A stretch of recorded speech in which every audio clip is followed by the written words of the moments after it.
जिसका हमें topic discuss करना है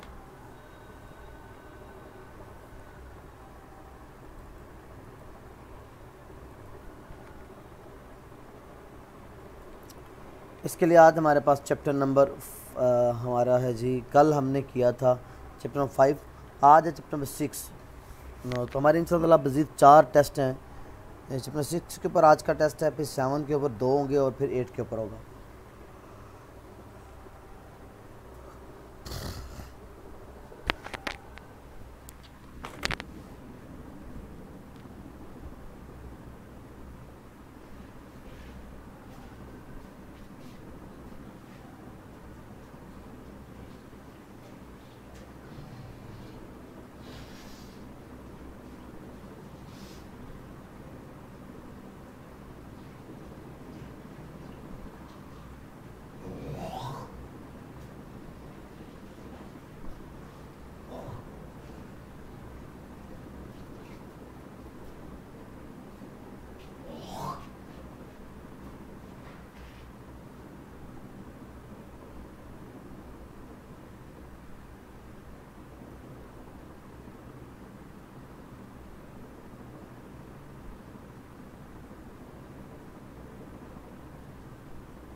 हमारा टॉपिक है small scale and cottage industry. इसके ऊपर हम बात करेंगे। सलमान जी, कॉस्ट अकाउंटिंग की बुक के राइटर का नाम सोहेल अफजल है और एक और राइटर है आपके पास। कॉस्ट अकाउंटिंग की बुक जो है एक और शख्स ने लिखी हुई है, जी है जी इम्तियाज़ Ahmad, G H. Gill and Fawad Rehan. G H. Gill के नाम से किताब मशहूर है कॉस्ट अकाउंटिंग, वो भी आप लिख कर सकते हैं। सर, जिस तरह मार्केट्स खुल गई हैं, शॉप की वायलेशन थोड़ी, ये स्कूल कॉलेज यूनिवर्सिटी खोल दें, वहाँ एसओपी का ज़्यादा ख्याल रखा जाएगा। अल्लाह करे जी ये कॉलेज यूनिवर्सिटीज़ को भी खोल दें। हैदर अली, वालेकुम अस्सलाम, कैसे हैं आप? ठीक है। हमारे पास चैप्टर नंबर 7 है, चैप्टर नंबर 6 है, small scale and cottage industry. इसके ऊपर आज बात होगी हमारी।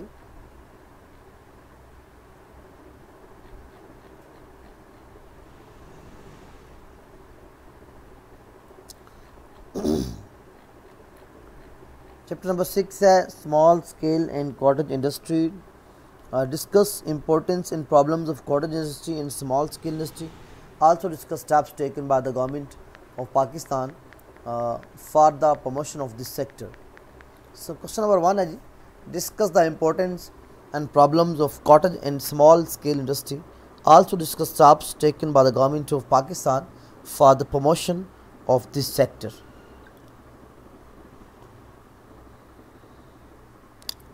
Small scale and cottage industries play a very important role in economic development of our country. These types of industries are more beneficial for progress and prosperity of an economy. These industries need less finance. इसके लिए पैसा थोड़ा चाहिए होता है, skill भी थोड़ी, ये लफ्ज़ स्किल है, स्किल भी थोड़ी चाहिए होती है, and experience as compare to medium and large scale industries. Definition लिखी हुई है, small scale and cottage industry includes all the industrial units which are run by small capital and small number of workers, usually in a house. State Bank of Pakistan 2018-19 का definition लिखी हुई है, an industrial unit that has capital assets up to 20 million, जिसके पास 20 million का capital हो, उस industry को हम स्मॉल स्केल इंडस्ट्री कहते हैं। लैंड एंड बिल्डिंग के अलावा बेसिक फैक्ट्स क्या हैं? 32% of total industrial production small scale से आती है। इंडस्ट्रियल ग्रोथ रेट 1.4% है आपका। contribution in GDP is approximate 10%. Contribution to export earning is 15%.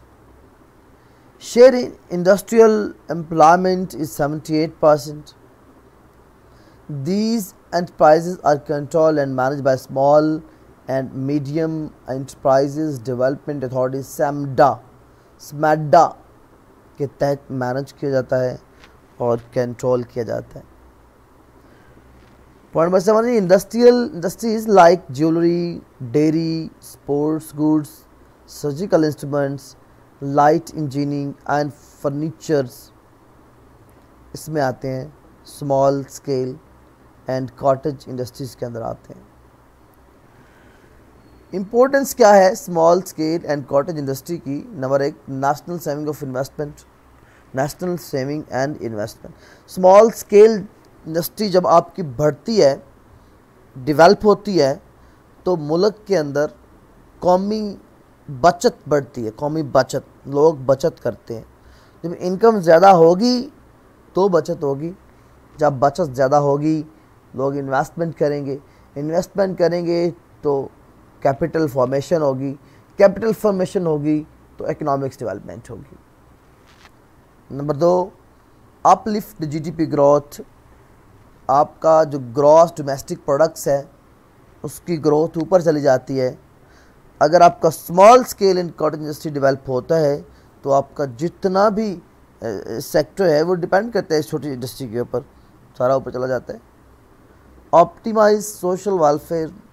Small scale industry से आपका जो सोशल वेलफेयर का मामला है वो बहुत बेहतर हो जाता है, क्योंकि छोटे तबके को रोज़गार मिलता है, लोगों को फ़ायदा होता है, लोग बेहतर इंसेंटिव लेते हैं और बहुत अच्छा लाभ करते हैं।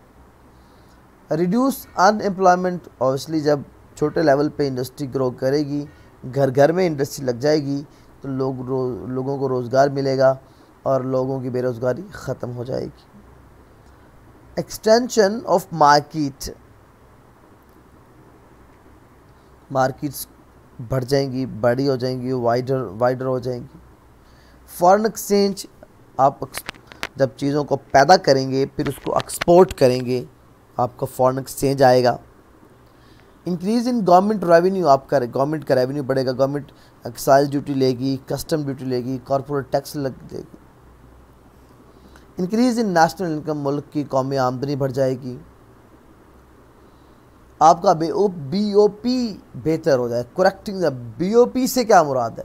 Balance of payment. अगर आपकी एक्सपोर्ट ज़्यादा हों, इंपोर्ट्स कम हों, आपका BOP एक्सपोर्ट तभी मुमकिन होगा जब आपकी स्मॉल स्केल इंडस्ट्री ग्रोथ करेगी, चीज़ें पैदा होंगी, आप उनको बाहर भेजेंगे, फॉरेन एक्सचेंज आएगा, BOP बेहतर हो जाएगा। Reduce imports. आपकी इंपोर्ट कम हो जाती है। स्मॉल स्केल इंडस्ट्री जो है वो तमाम ज़रूरियात ज़िंदगी और क्वालिटी गुड्स पैदा करते हैं, जिसकी वजह से आपकी इंपोर्ट ख़त्म हो जाती है। Progress in other sectors.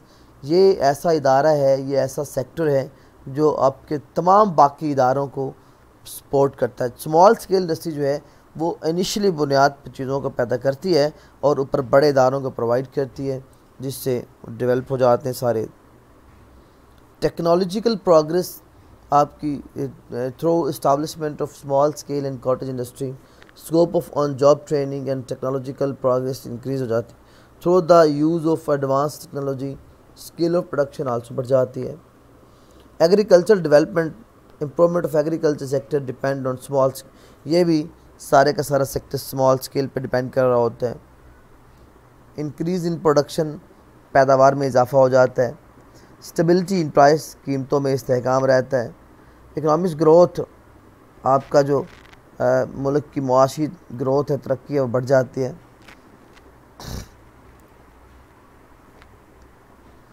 Problems of small scale industries, lack of inputs. In our case, most of our small and cotton industries are not provided with sufficient and cheap raw material due to this factor. इसका दूसरा बड़ा हमारे पास बड़ी problem क्या है? Inputs मौजूद नहीं है जिससे हमने चीज़ें पैदा करनी है।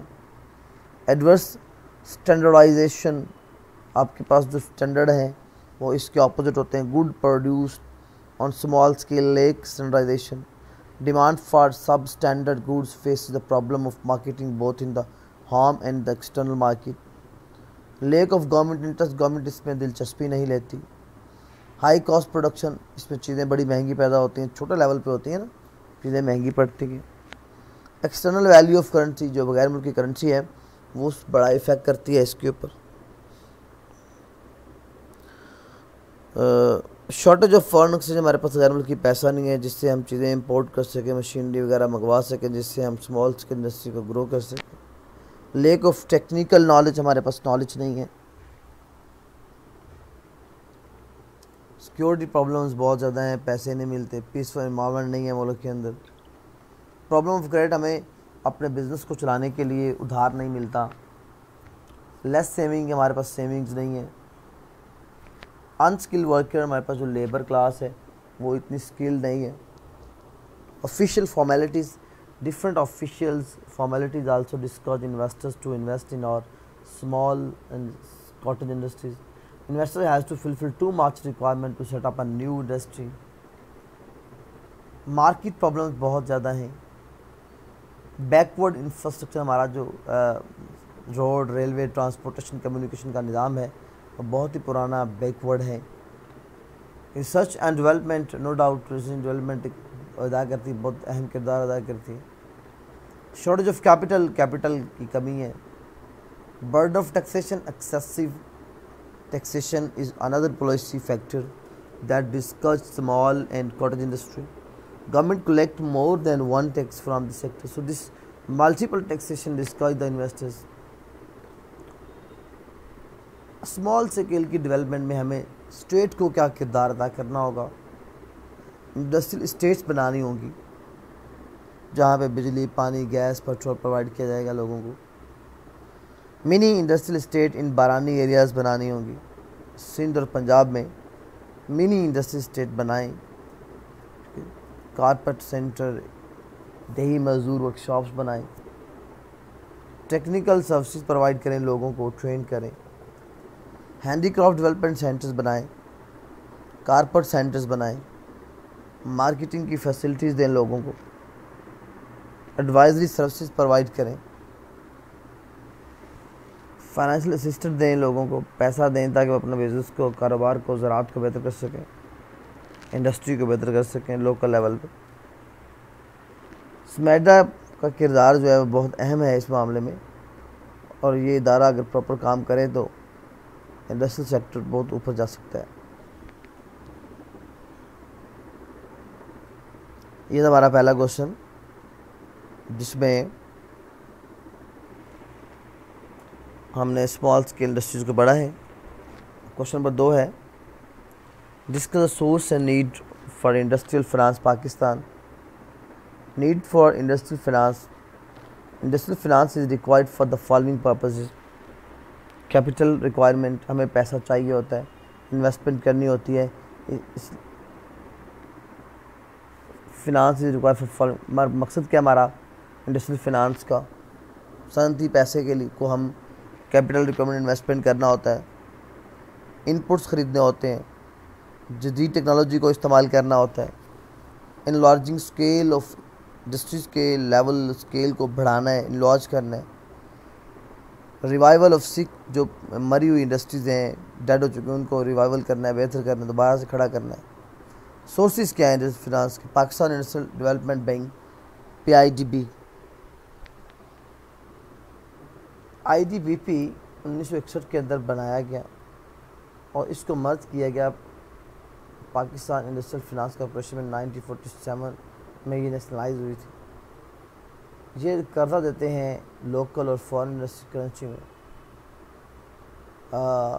तमाम मकासद के लिए। गैर मुल्की करेंसी पे कर्जा लेंगे तो 11% रेट चार्ज होगा, लोकल करेंसी में लेंगे तो 125% टू 12%, ये 5 नहीं है, 12% to 14% है। Investment in corporation of Pakistan, ये इदारा फरवरी 1966 में बनाया गया। मदद करता है इन्वेस्टमेंट और कैपिटल फॉर्मेशन में कैपिटल मार्केट में। इसने 25 म्यूचुअल सर्टिफिकेट स्कीमें लॉन्च की हैं। National investment trust, it's a joint stock company. It was established on 12th November 1962. Its main objective is to mobilization of saving. It has made investment in textile range, Bankers Equity Limited. It was set up in 1979 mainly to provide finance to industry and to start new techniques of financing within the framework of Islam. Another main objective of it is the promotion of private sector industries. Equity participation fund ये 1970 में बनाया गया। इसका main मकसद क्या था कि small scale industry को पैसा देना। रीजनल डेवलपमेंट फाइनेंस 1985 में बनाया गया, डेट याद रखिएगा इसकी, और ये अंडर डेवलप एरियाज़ की इंडस्ट्रीज़ को प्रमोट करने के लिए बनाया गया। नेशनल डेवलपमेंट फाइनेंस कॉरपोरेशन 1973 जनवरी में बनाई गई। इसका मेन मकसद क्या था? लॉन्ग टर्म लोन देना, मीडियम टर्म लोन देना। Initially it advances loan to public sector industries, but 1983 में इसने आम लोगों को भी लोन देने शुरू कर दिया। क्वेश्चन नंबर 3 हमारा, discuss the role of foreign exchange investment in the industrial development of Pakistan, also give the government incentives for its promotion. ये तारीखी लिहाज से एविडेंट है कि सनती तरक्की जो है वो अप्रेज हो सकती है इकनॉमिक्स कंडीशन ऑफ मुल्क की माशी तरक्की के पेश नज़र इंडस्ट्रियलाइजेशन को ज़रूरत है बहुत बड़ी अमाउंट की इन्वेस्टमेंट के लिए। Condition of a country industrialisation need huge amount for among the different problem of UDCs the worst is capital, सबसे बड़ी जो है वो capital deficiency.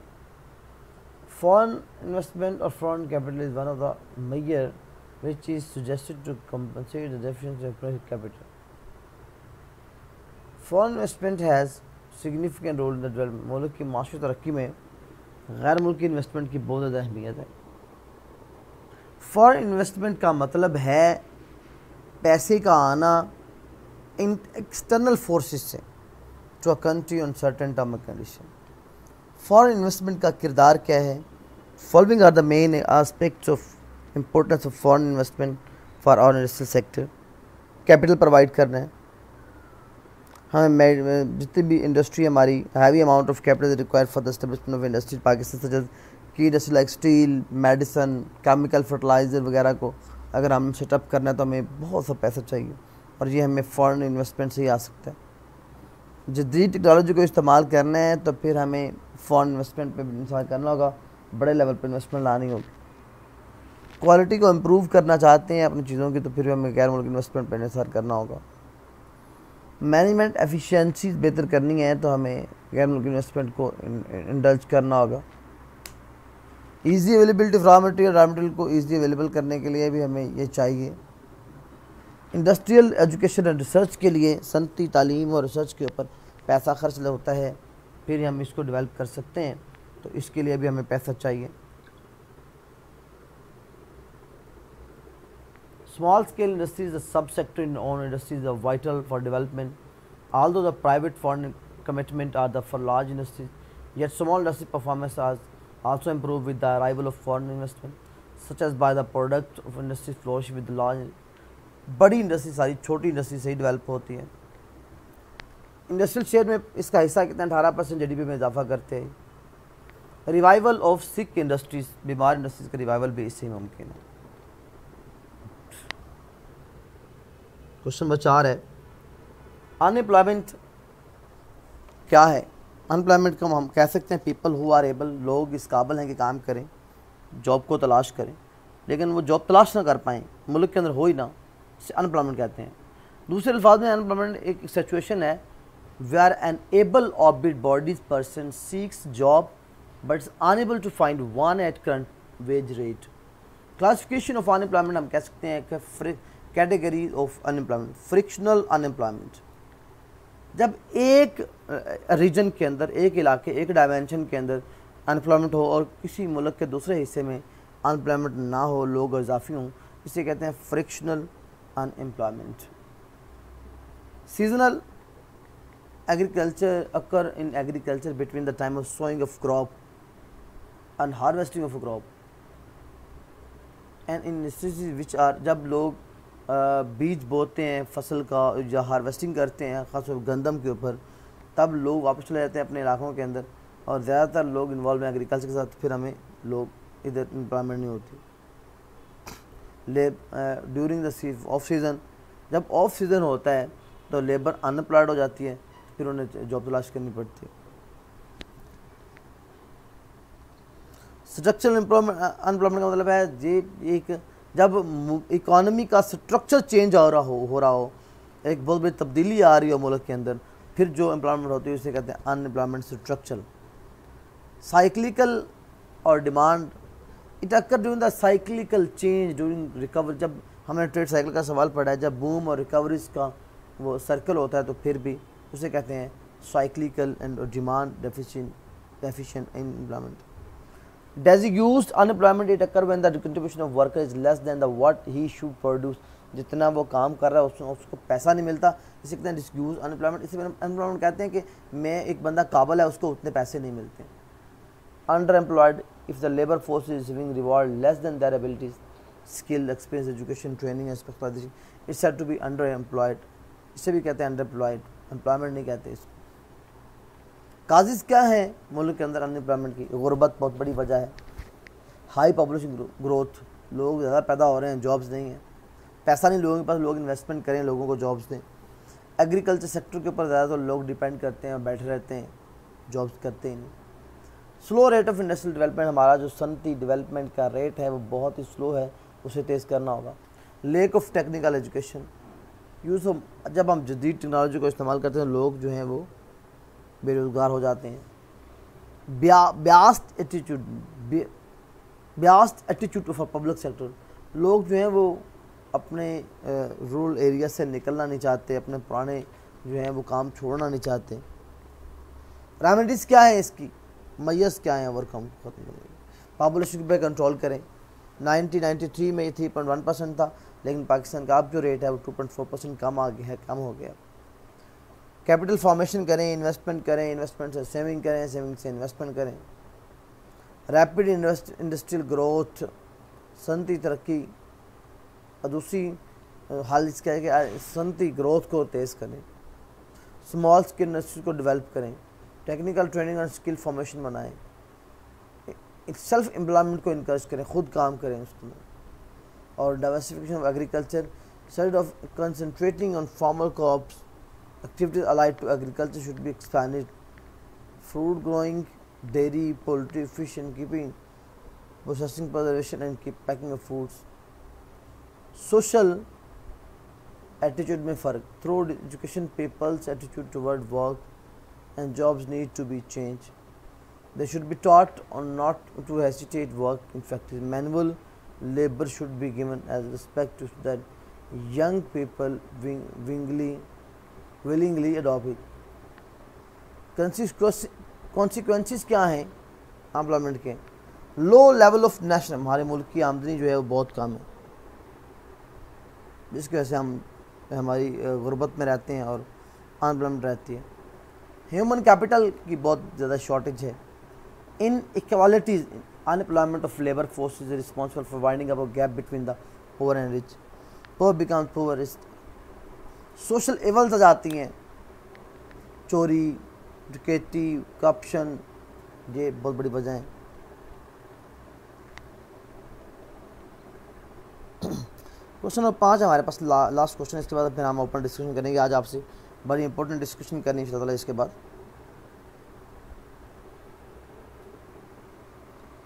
Many economists believe that quality of labour inputs और human capital is very important for economy. मुल्क की मुआशी तरक्की के लिए इंसानों के अंदर, इंसानों की क्वालिटी, इंसानों का क्वालिटेटिव होना बहुत ज़रूरी है। Population cannot help in the development of the country, but if training, education, skill are taught to population, then it can accelerate through the economic development. Meaning of human resources, quantity and quality of labor force. ये इंसानी human resources की तारीफ है। Sum total of all knowledge skill attitude available in country, इसे कहते हैं human resources. Human capital formation कैसे होती है? प्रोसेस बाय विच एजुकेटेड, जिस तरीके से हम लोगों को एजुकेट करते हैं, स्किल बनाते हैं, ट्रेन करते हैं। Therefore it is a consumption of money to enhance the worth population, की वर्थ को इन्हेंस करने के लिए पैसा खर्च करना है। Investment is human being to increase the facility of health, education and other social requirement is non material.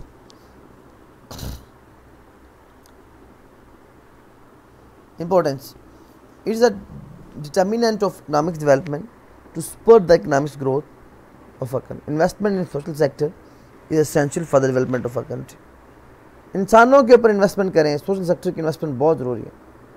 आज जितना सोशल सेक्टर है, एनजीओस लोगों के ऊपर काम करते हैं। इकोनॉमिक्स एक्सपेक्ट है को एग्जिस्टेंस ऑफ मटीरियल और non material capital accumulation is necessary for the economic development of country. मुल्क की मुआशी तरक्की के लिए ज़रूरी है कि अब मादी और गैर मादी कैपिटल की मौजूदगी। बहुत सी डेवलपिंग कंट्रीज जो हैं वो पॉपुलेशन की एफिशिएंसी लो है, are not aware of use of modern method, कैसे यूज़ करना लोग जानते ही नहीं उसको। सिर्फ only the increase in saving investment is not enough. Saving investment करना जरूरी नहीं, इंसानों के ऊपर पैसा खर्च करें। Effective planning possible only there is a large number of engineer doctor आपके पास मौजूद है। More important of machinery technology cannot alone help economy. Trained, skilled people are required to run. लोग trained चाहिए। Human capital is a part of a country infrastructure. So investment in this sector बहुत ज़रूरी है। Industrial performance can increase if it is working on the principle of division of work. It's possible only when economy has specialized labor. Self-employed scheme can be implemented properly if the country has human capital. Use of modern technology is required for development. It can be adopted when country's population has enough qualities. Human capital makes a country's population fit for economic development. स्मॉलसन कहता है इंसानी capital जो है वो single most important catalyst है economic development का।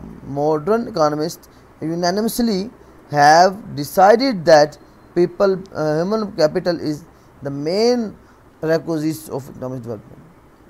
Social importance, investment in human capital is also socially important. Literacy and education provide a rational approach. It creates the spirit of economic development.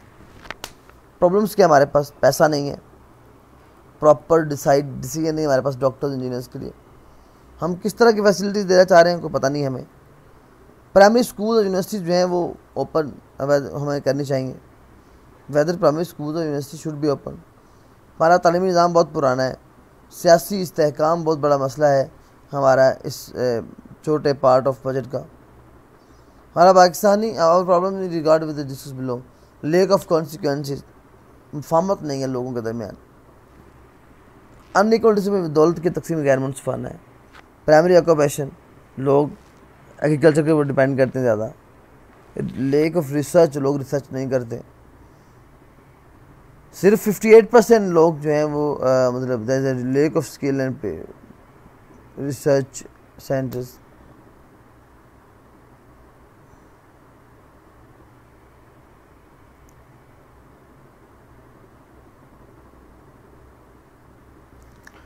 Improper lack of research आ गया। Improper planning targets